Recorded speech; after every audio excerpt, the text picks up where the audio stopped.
The day that Jeff Bezos has to sell 4% of his Amazon to meet his tax burden, just tell me the day. Or you know what? We'll look it up ourselves, because it is irresponsible of a trader not to front run the shit out of that thing if it's public information. And I will be doing that. Okay. We're not all in this together. I will front run Jeff Bezos. I will front run Elon Musk.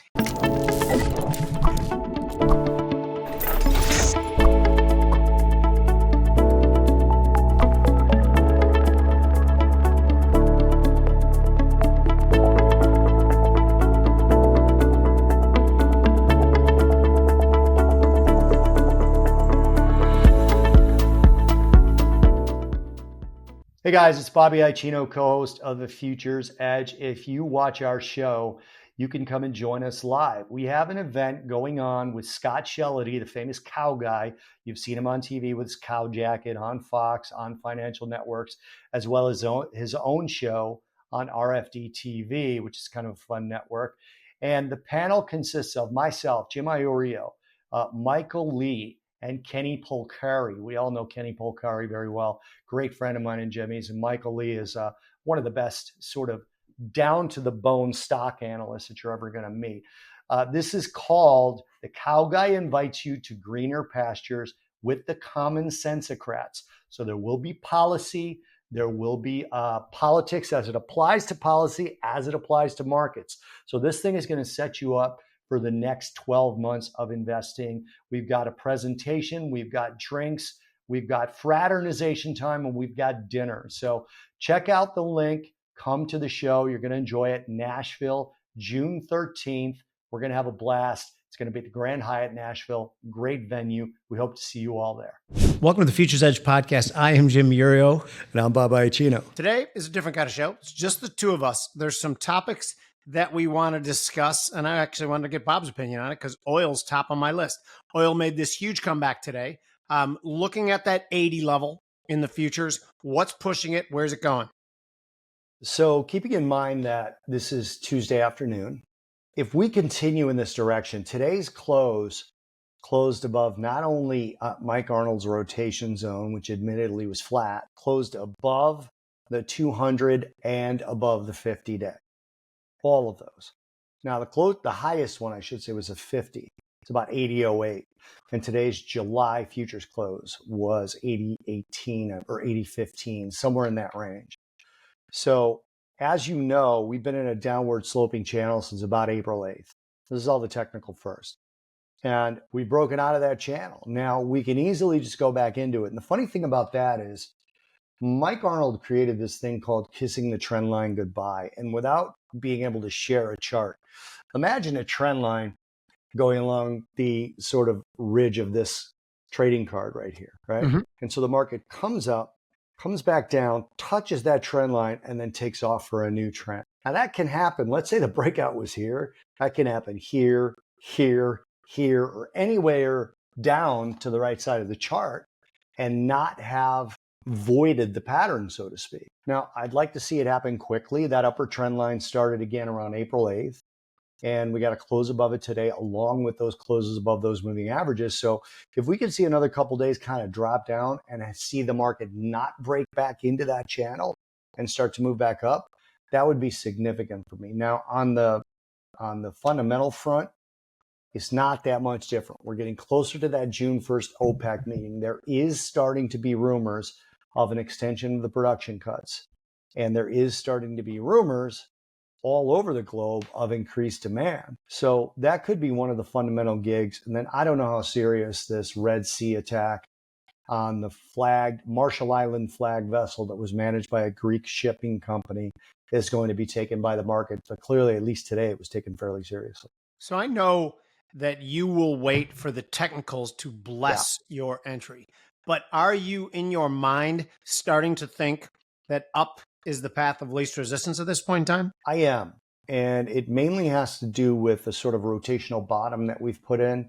Doesn't mean it's going to hold, as well as summer driving season and some of the factors that come with an economy that seems to be getting stronger, at least in the U.S.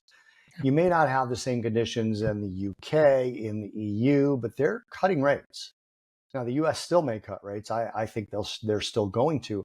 All of that's supportive of economic activity fueled by crude oil. And then there's these climate change things, man. I mean, there's this, do we call it climate change? Yeah, it's not global warming anymore. I don't remember what we call it today.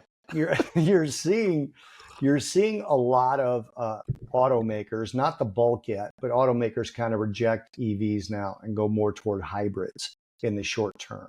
Imagine that. Our friend Doomberg has always shown us the math on how that's actually the way to reduce carbon emissions. Doomberg in late April wrote a piece about how one of the UK's largest coal burning plants, the name of the plant escapes me right now, has shifted to wood because wood is shifting to wood. They did about 14% of their electricity generation. Oh, wait, because woods are renewable? Because woods grow and therefore they're renewable, even though they emit more carbon per unit of energy than coal does. Doesn't matter. Yeah. As long as it fits the narrative. Yeah. All they have to do is capture the carbon, buy carbon credits, and they claim they're burning wood waste and wood pellets. Sure they are. But this one investigation from the BBC, from some reporters at the BBC, found them importing entire logs from Canada and the US. So it wasn't accurate. At least 40% supposedly, according to this report, is coming from actual forests. So they're going to deforest decades-old trees, sometimes 100-year-old trees, in order to plant new saplings that absorb a minuscule amount of carbon compared to the ones they're replacing. Getting off the subject. Electrification obviously is still the future, and you can see that in copper's price action, which I want to ask you about. Sure. But in the short term, it seems like the automotive side of it may be sort of losing the love for the EV. So here's what I think, and here's why I've started to increase my position in oil and oil-related names. I've started to increase my position in uranium names. We talked about this before, I believe. And I believe that we are heading towards the oh shit moment that Europe experienced when their energy was cut off from Russia. And this is not, I mean, it's what we're doing is stupid. We are putting all our eggs in the basket of wind and solar, and it's not really proven that those technologies can carry the load. Well, the load being, that's a metaphor, I guess. I mean, but anyway, so we're not convinced that that can be the case. So I believe we will get to a spot and be like, oh crap, we need more fossil fuel. We need more nuclear power. We need more oil, and we need more uranium. So I am long those things for the long term. And of course, I don't put on positions until the technicals tell me to. Also, I think some strength tomorrow in the oil market, above 80 and a quarter maybe, and maybe I'll be looking for it. But now I want to switch the subject to something that... Well, can I ask you a follow-up on that? Is your uranium play a nuclear? Can you say that for me? Nuclearization? It's nuclear. Ask George Bush. Nuclear. I also like to buy my wife jewelry. Right. Nuclear. Is that a nuclearization play, uranium? Is that eventually they have to shift to that? Oh, it's not a war play. Yeah, no, it's a power. It's a power play. It's a nuclear reactor. Even so there was a 34 nation agreement back in March.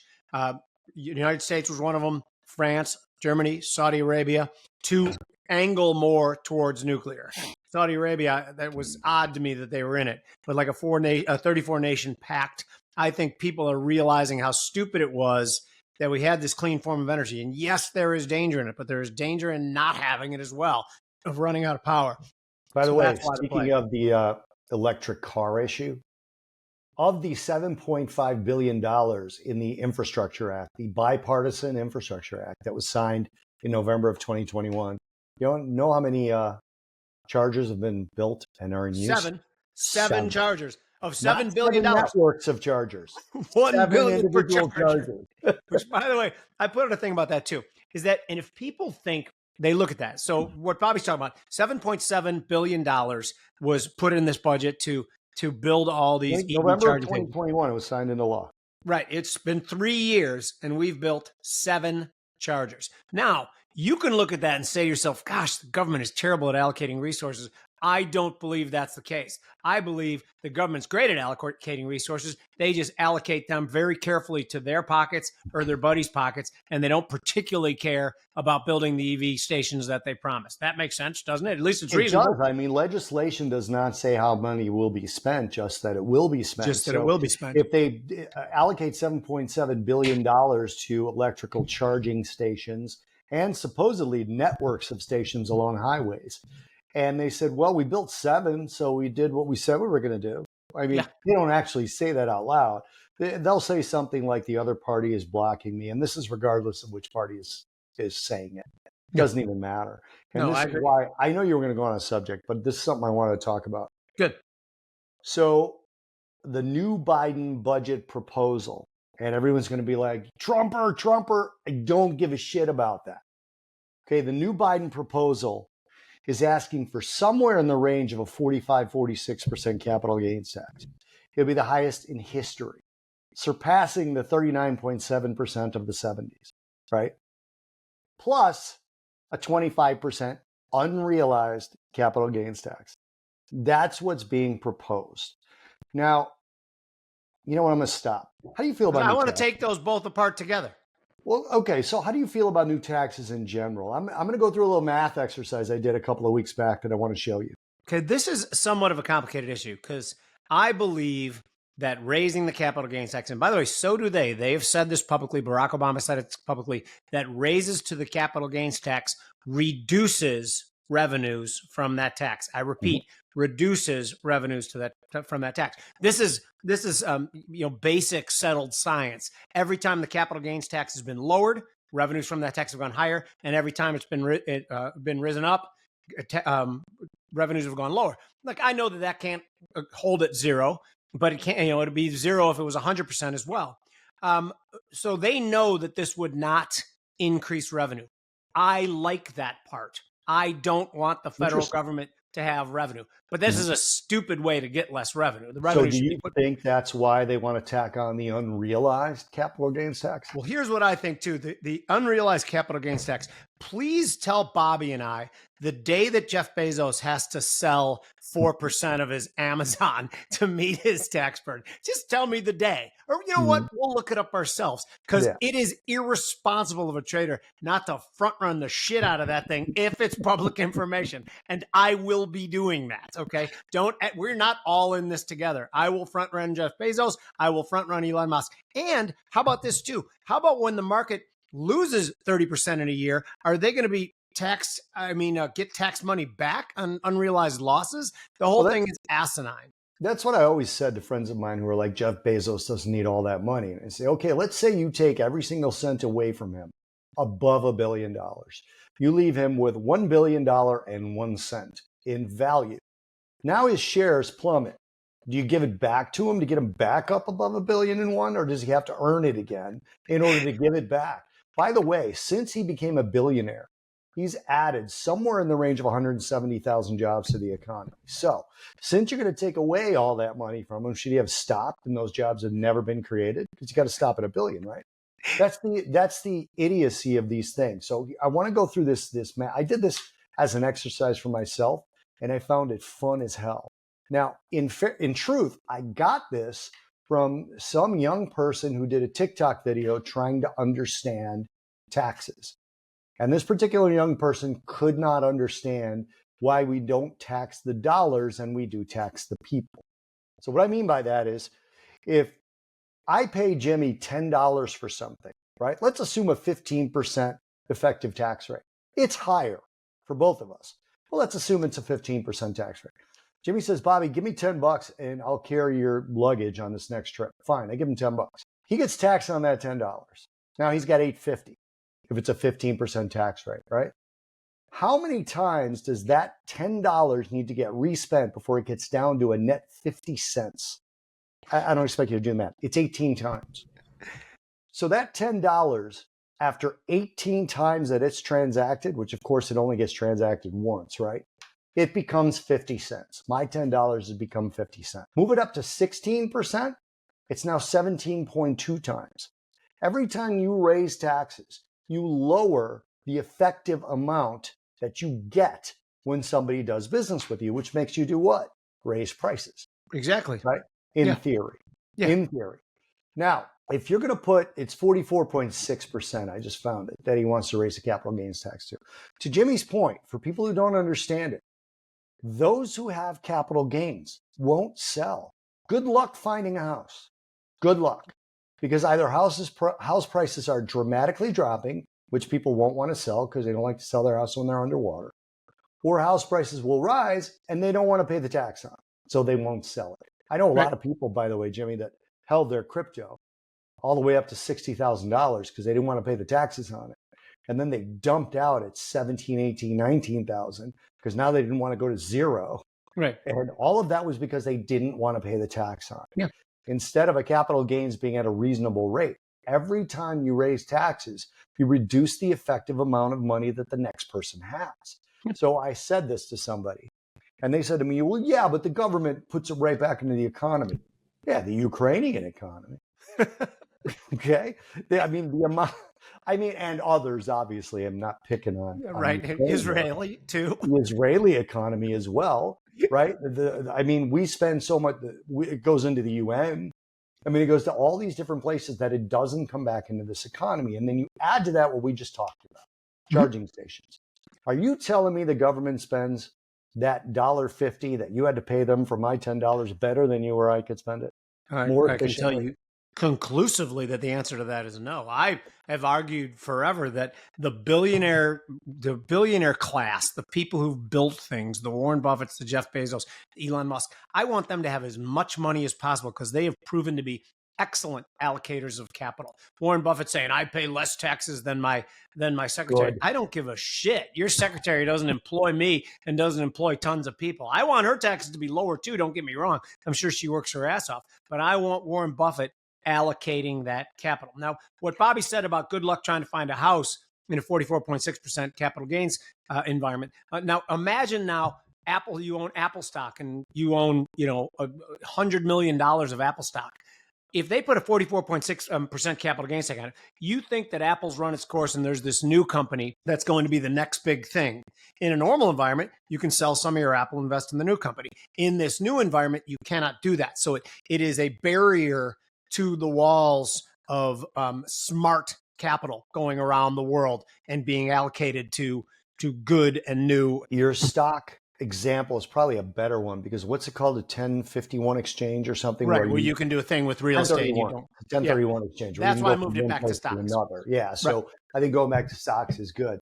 But it wouldn't apply to the... Can I make one more point real quick? Yeah, please. But remember, like if someone in that situation with $100 million of Apple stock and they need capital for something else, we can figure out a way through selling calls that they can obtain some of that capital to reallocate it, and then they'll be paying zero capital gains tax because they technically didn't sell any. So there's ways.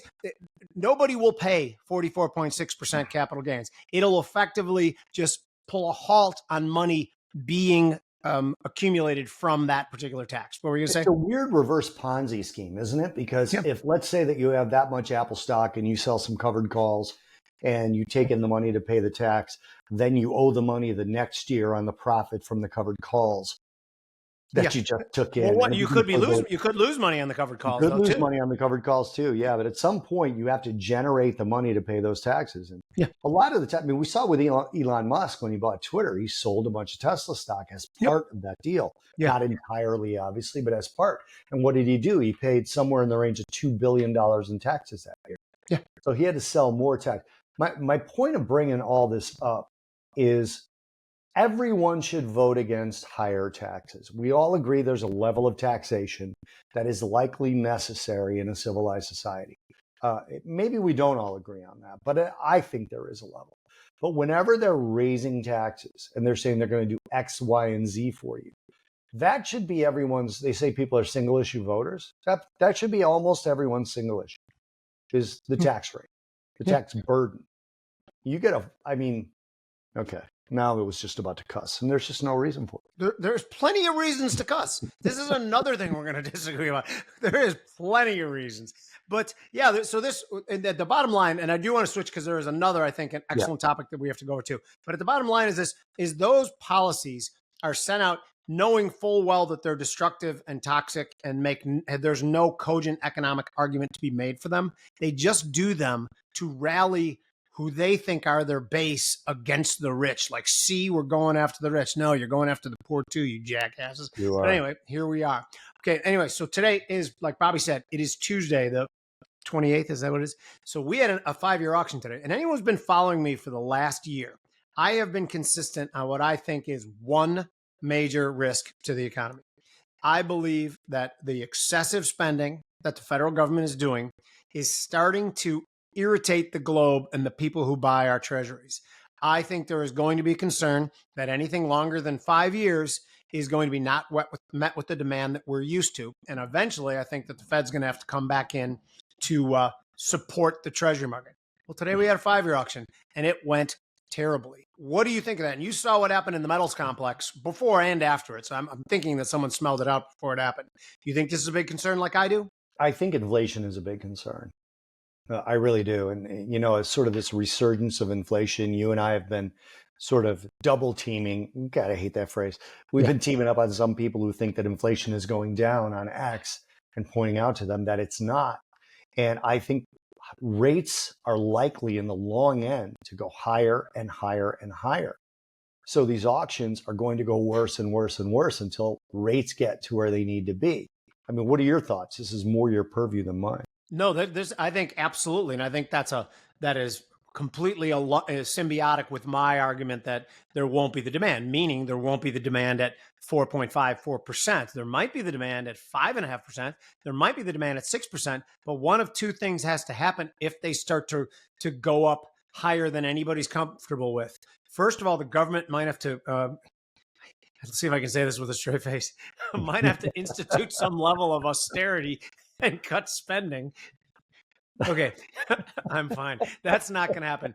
Or much, much more likely is that the Federal Reserve will be like, oh shit, we have to support these markets again and start buying bonds again, increasing their balance sheet, increasing M2 money supply, weakening the dollar. And that's why I think silver flew today, gold higher. Yeah. What else? Copper higher. Platinum, all the things that I own, all the things that have been my trading thesis made for me having a pretty good day. And I think this problem could get significantly worse. And that's why I want to be long those things. I didn't get a chance to read it. Minneapolis Fed President Neil Kashkari today, he said, we can't even rule out more rate hikes. I thought that was stunning because Neil Kashkari to me is a very good barometer of what's going on inside the Fed because he has, in a rotating fashion, been considered a dove and a hawk. Yep. Where some are naturally dovish, like your Lael Brainards when she was a part of that, and your Mary Daly's, and then some are into perpetuity hawkish. Can't think of one off the top of my head right now. One of the Fed governors is constantly hawkish. But I look at it from that perspective, and I think, okay, Neil Kashkari says we can't even rule out hikes. Now, obviously, they're not hiking, but it certainly bodes for higher for longer. And I think the stock market is starting to show that. And that is exactly the kind of environment that applies to what you just said, I think. Yeah. Whereas they're going to have to start QE again. We'll just call it what it is. They're going to have to restart QE in order to fund these things with rates higher for longer. Right. Like, who's going to buy that crap? Yeah.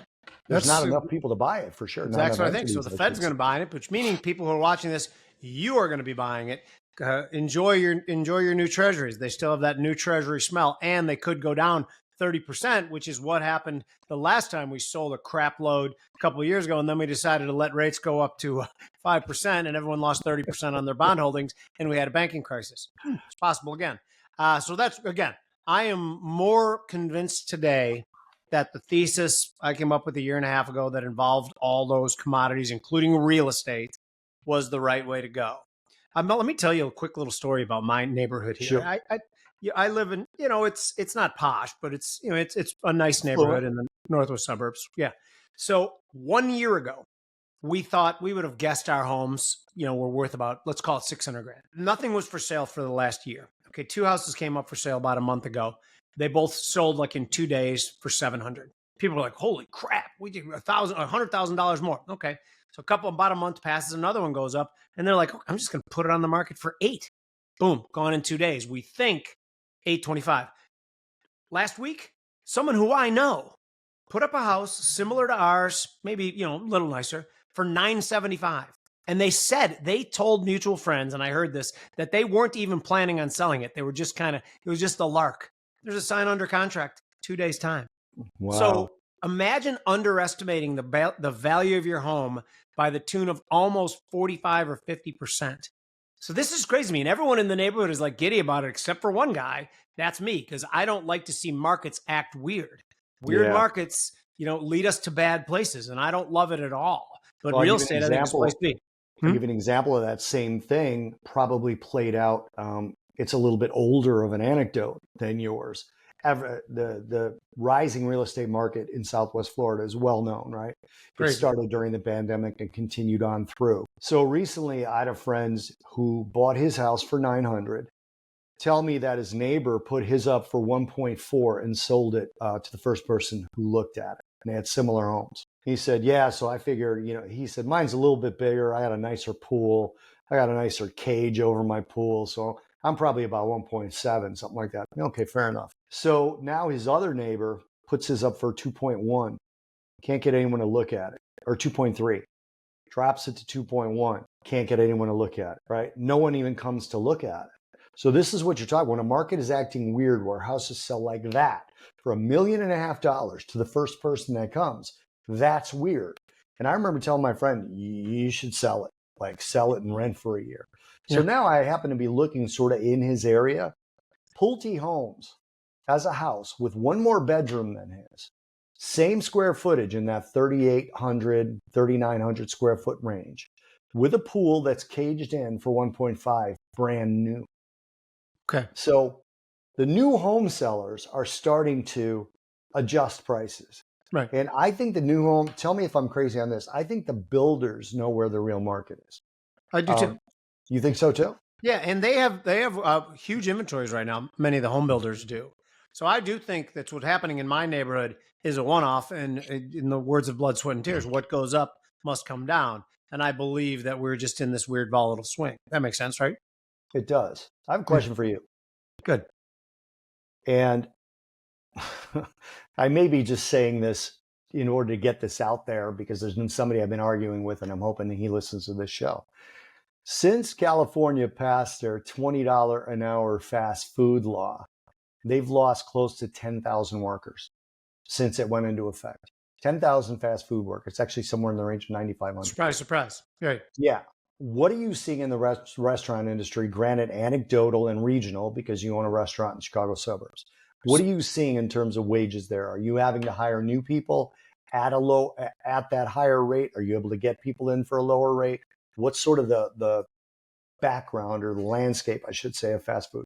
So you don't have a fast food restaurant. I need to point that out. No, mine's not fast food. Mine is upscale casual. Anyway, so we have to pay. It's not just $14 an hour that's going up to $15 next year. It's also there's things hooked onto that too. Like of every 40 hours they work, we have to pay them for an additional extra hour. That's one additional extra hour every week and a half for most of our employees. Why can't they just work it? Why do they have to get it just because they work? Because it's Illinois. Illinois thinks that there's this fight between restaurant owners and restaurant employees, and they think they're championing the employees. Well, I'll tell you, my employees, particularly the servers, they are dead set against raising the tipped minimum wage up to $15, which they're talking about doing in Illinois in May.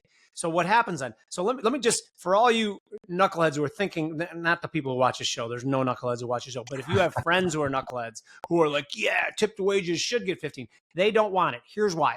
As soon as they raise the tipped wages up to 15, I will gather all my servers together and go, guess what? I'm going to pay you $30 an hour for lunch and $40 an hour for dinner. However, there is no tipping at all. There'll be an extra, 16% surcharge put onto every bill, and there'll be no tipping. And even if someone takes a tip, it'll be a fireable offense. That'll just go into the kitty.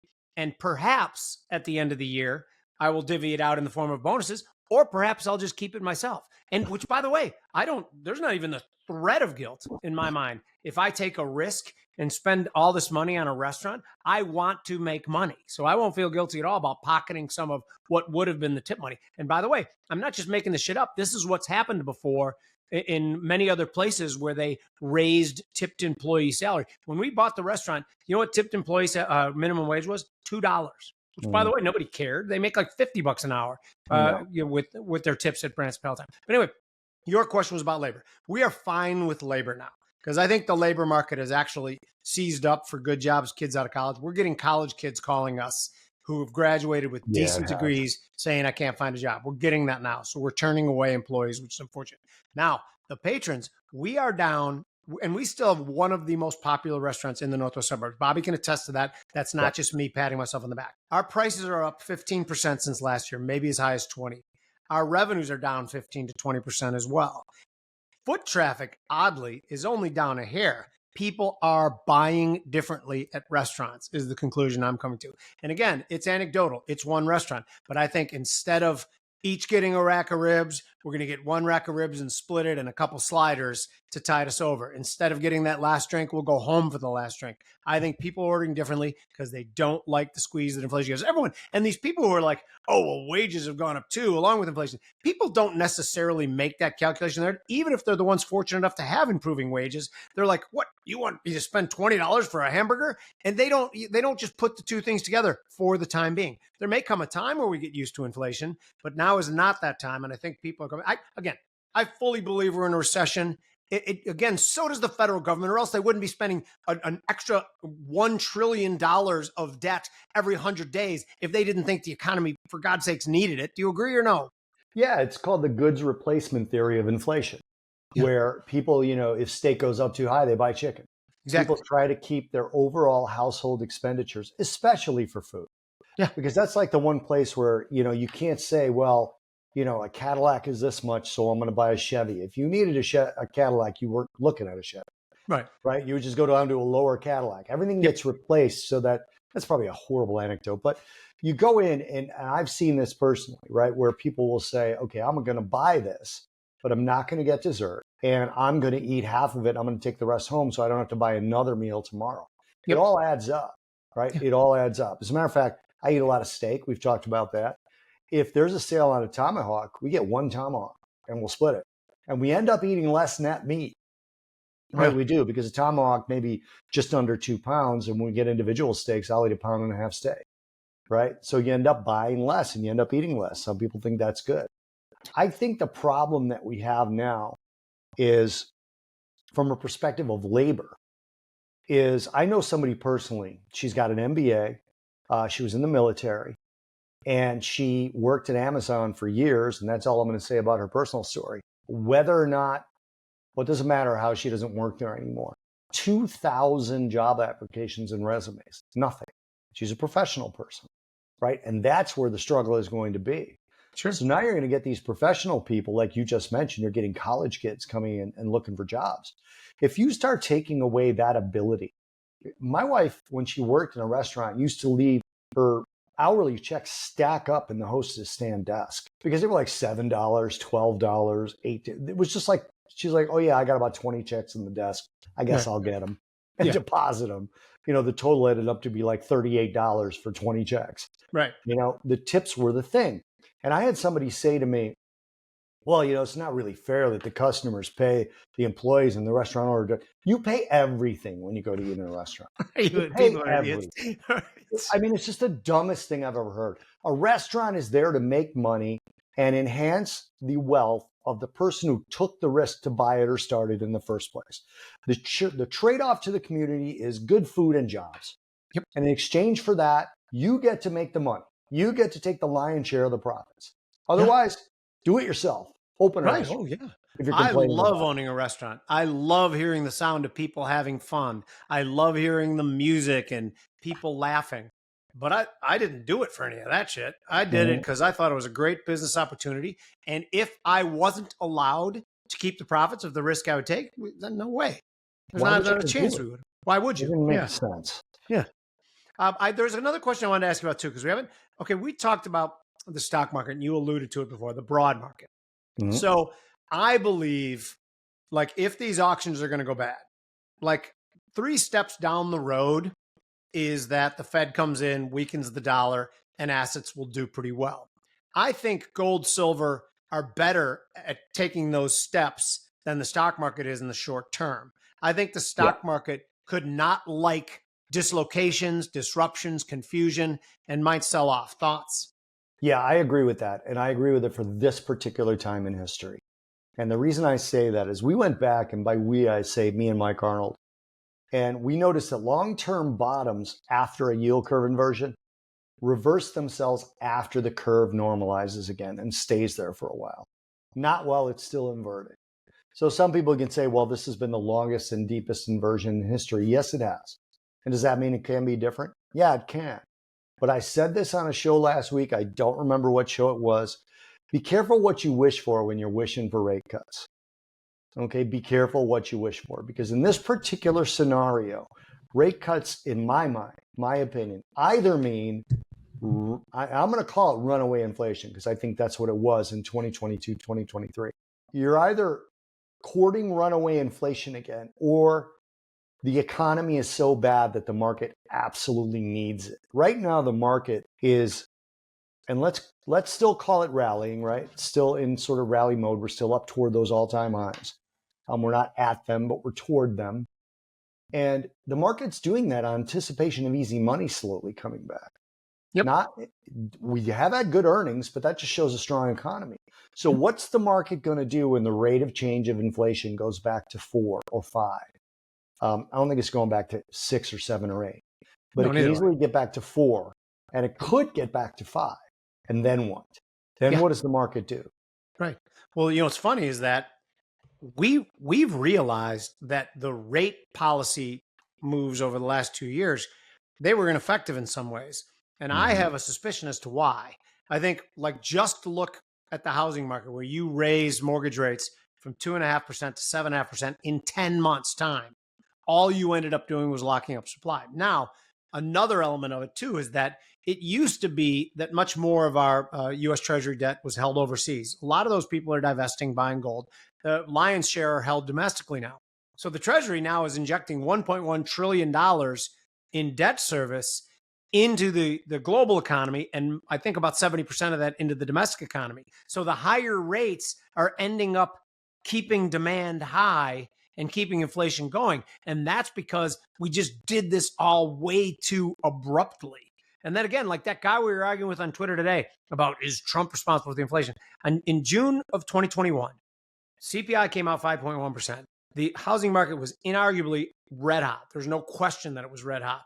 And what did the Fed do? They bought bonds for about the next 6 months, including a shit ton of mortgage backs. So had we pulled the curtain in at that point in time, I don't know if pulled the curtain in is really a metaphor, but I was on a roll. I can go with it, right? Whatever. So if they'd closed the curtain, how about that? Close the curtain. At that particular moment, when it was obvious that inflation wasn't transitory. I mean, I still think the Fed was worried that inflation was transitory. They had been going on and on about trying to get inflation to bail out, debt or government institutions.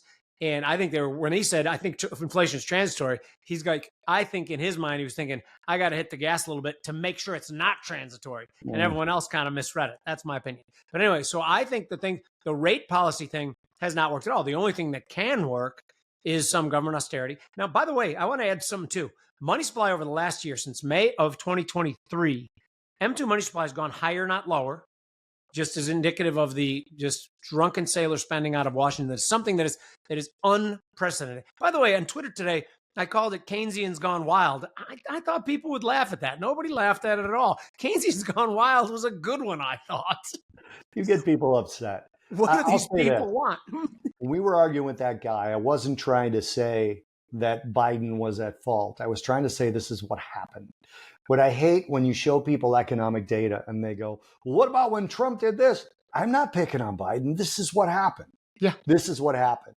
I did a show. I was on Neil Cavuto's show last week, I think it was, or the week before, talking about which president was responsible for what. And Neil said to me, he goes, so who gets credit for this, Trump or Biden? I'm like, neither. When you start to give presidents culpability and credit for economies, okay, you have to dial down to what they actually have the ability to do. Right. Then I went on to say that, and I said it to Neil, that Trump gets some credit for the rally after he took office because it was already an 8-year bull market. Now that's harder to accomplish. Yeah. When you're toward the end, the average bull market in the US about 5-6 years, right? And you should go look at Scott Nation's book, A History of Crashes. Love that book. I'm not sure that's the exact title. You should look that book up. It's the history of the United States in 5 crashes, right? Okay, so you look at the rallies before those crashes, about 5-6 years long. This was an 8-year bull market at which Obama was at the helm, whatever. I don't care about that. That was due to collapse for whatever reason. But Trump slashed regulations. And then in 2017, he backed a tax cut. He can't just go cut taxes. Everybody forgets that. You have to get that shit through Congress, right? So he got a tax cut through Congress, and the rally continued when it probably was a little long in the tooth already. But still, he doesn't get all the credit. He gets credit for cutting regulations. And then they say, well, what about Biden's economy? Well, when you start out with a dismal economy after having, can I say millions of small businesses closed? Maybe it was hundreds of thousands. I'm sure you could probably. I don't know what the numbers were. So then when you talk about who's at fault, well, Trump did issue the first bunch of pandemic stimulus checks, and he did he was at the helm when they closed the economy. Those things are things that he at least agreed with, right? And then so you can put that on him. But then when you say this transitory thing, right? President Biden tries to lay the blame for bad things on Trump and take the credit for good things. And that just doesn't pass the smell test. Not at all. Because the president is able to champion or go against tax policy, and they are able to cut certain regulations with the stroke of a pen. That's about it. That's about it in terms of direct effect on an economy. And that's what these guys on X get wrong. You know, Democrats do this in the economy, and Republicans do this in the economy, and they're pointing to presidential.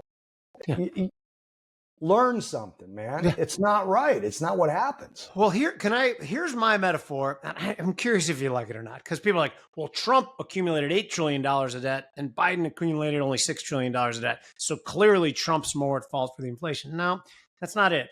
So picture, like, I don't know how much water a swimming pool holds. Let's say it holds 100,000 gallons of water. Okay. If Trump's got the hose in the water filling up, and by the way, for you people who aren't following along, the water in the pool is debt, okay? And at the top is when inflation may start. So let's say Trump put in 100,000 gallons of water, didn't turn it off, started a small leak, left the presidency. Biden put in another 100,000 gallons of water on top of what Trump put in. The spillover, that's the inflation, people, if you're not following me. That's it. So let's say they both spent the same amount, accumulated the same amount of debt. We weren't in an inflationary period when Trump was doing it. As a matter of fact, at the beginning of the pandemic nonsense, we were in a very deflationary period that may have actually warranted as a complementary policy, not by itself to spend money like a drunken sailor, but as a complementary policy with the shutdown of global supply chains and the sidelining of every worker in the world. That may have been the right complementary policy. Once we rectified that situation, to continue with the spending is the irresponsible part. This, to me, is just so black and white, and I'm not a Trumper. This is a policy discussion, not a politics discussion. I'm correct on this, right? You're absolutely correct. You could argue if one were for fiscal spending, things like infrastructure, that would be the time to do it. When we were starting to get into an economy that might be slowing, we might be going into deflation. People have asked me, what's wrong with deflation? Prices are going down. Well, think about when you wanted to buy your first flat screen and the prices started falling off a cliff. You started waiting to buy one. Bingo. You say, well, this flat screen I want is $1,000. In 6 months, it might be $800, so I'm going to wait. Slowing economy based off of those kind of decisions. That's why nobody ever wants deflation.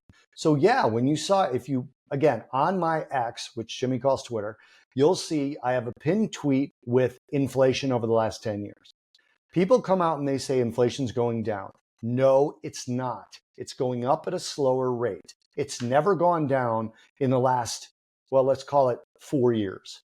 Okay, but if you go back into the tail end of the Trump presidency, not because of Trump, inflation was going down. Okay, so fiscal spending is actually okay. It's an okay time to do it. I still don't like it. Yeah, but it's an okay time to do it. Yeah, I'm aware that you don't. I just want to clarify that I don't. So this is when we get in these conversations and people like, the president was here for this, right? I responded to one guy and said, I've presided over one of the hottest housing markets in Florida since I've moved here. Yay for me. Yay. As if I caused it. As if me moving I think you did. That's what I tell people. I'll tell you what, if you start doing those things where capital gains, unrealized gains are taxed, you're going to see people at the northern border of the state of Florida with their constitutional carry weapons pointed north, going, don't move here. Oh, yeah. You're going to raise my housing values and I'm going to have to pay taxes on it. No doubt about it. Yeah. And by the way, happened before. Wasn't that long ago. South Carolina decided they did not want to be part of the union anymore. By the way, Eric Larson's got a new book. We should get him on our show. He's the guy who wrote Devil in the White City. He wrote Splendid in the Vial. Yeah, and his latest book is about the Civil War, and it is really compelling. Yeah. Oh, I got to read that. You know what was interesting to me about Devil in the White City is I didn't find the murders to be very interesting at all. I found the Olmsted and the architecture stuff. Yeah, and the architectural stuff was just phenomenal. Phenomenal. Absolutely phenomenal. Yeah. Watching these guys, sort of build buildings and structure the Columbian Exposition, all that was so cool. Yeah. And how about the fact that Walt Disney's father was a laborer at the Columbia Exposition, and that's why he kept telling stories about it, and that's why Walt Disney had the idea to just build a permanent, like a permanent fair. Did you read that part of the book at the end? I did. I read the whole book. It's been a while since I read it. So yeah, but isn't that crazy? Like to think of that World's Fair, like all of a sudden spurring that sort of imagination, which that Daniel Burnham, don't build small things, whatever he said. Small things don't have the ability to stir a man's soul. And Daniel Burnham was I read that book and I used to pass the Rookery all the time on LaSalle Street there. That's Burnham and Root. During that time. Yeah, it's cool. You know what's so funny? So I still work at the Board of Trade building, Board of Trade building. And I always forget that it's kind of an architectural marvel. And I'll walk into the lobby just leaving, and then I'll see a group of people like taking pictures of all the marble. And I'm like, yeah, it's pretty cool. I get to walk through this every day because it's a cool ass building.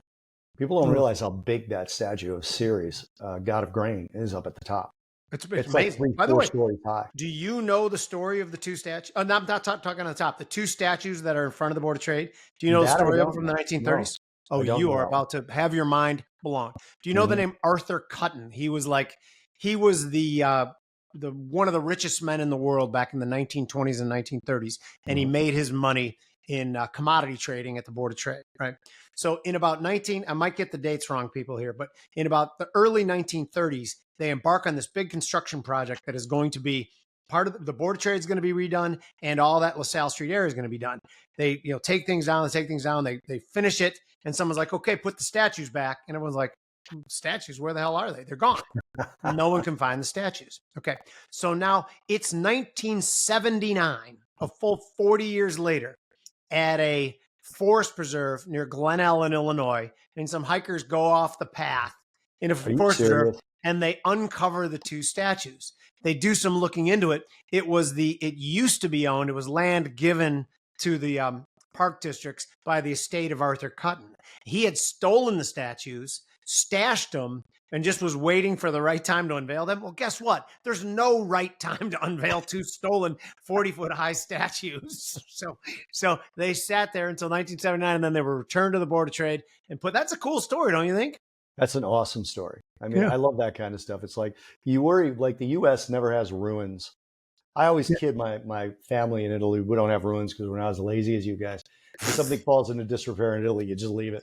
Leave it there. It'll be ruined. Move along, build over it. Yeah. But John Root, Frederick Law Olmsted, H.H. Holmes was the killer.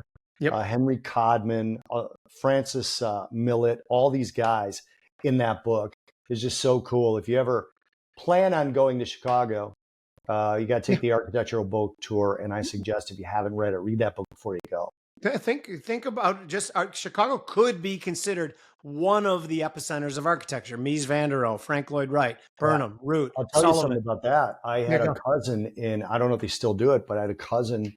He's an architect in Toronto, Canada, and he got college credit for taking the architectural boat tour in Chicago. Wow, that's cool. He actually got like 2 credits that went to his degree if he came and took the boat tour and proved it. By the way, you people who are watching, realize that over the last 5 minutes, I got Bobby to think fondly of the city of Chicago right now. This is a huge thing for the Future's Edge. That's about to be over. Yes, we are going to sign off. You guys, remember a couple things.